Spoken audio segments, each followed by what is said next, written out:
Owengamele ezemfundo eGauteng uPanyaza Lesufi usigxeke kakhulu isikole iGraceland Education Center ngokuba budedengu kwaso ngemuva kokubulawa ngesihlkuku komfundi obeneminyaka eyishumi nanhlanu ubudala uLaticia Jansen. Wathi uma nje kuke kwedlula ihora ukusuka manje engachazelwe ngalesigameko abathintekayo bazoyikhotha imbenge yomile. uLesufi ubevakashele umndeni walomfundi eJansen namhlanje.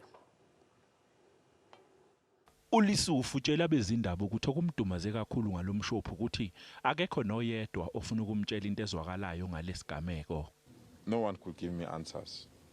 All the issues that I wanted, why Elena is not on school on Wednesday, it's not at school on Thursday, it's not at school on Friday, and the school is not aware. A parent comes there to say, I've got a missing child. You just say, go to the police station. You don't assist the parents. You don't make follow-up on Friday when the learner is still not there. Ubese khipha amazwi anqala ewabhekise kulabo abathintekayo kulolu daba. I gave everyone a deadline of 2 o'clock today.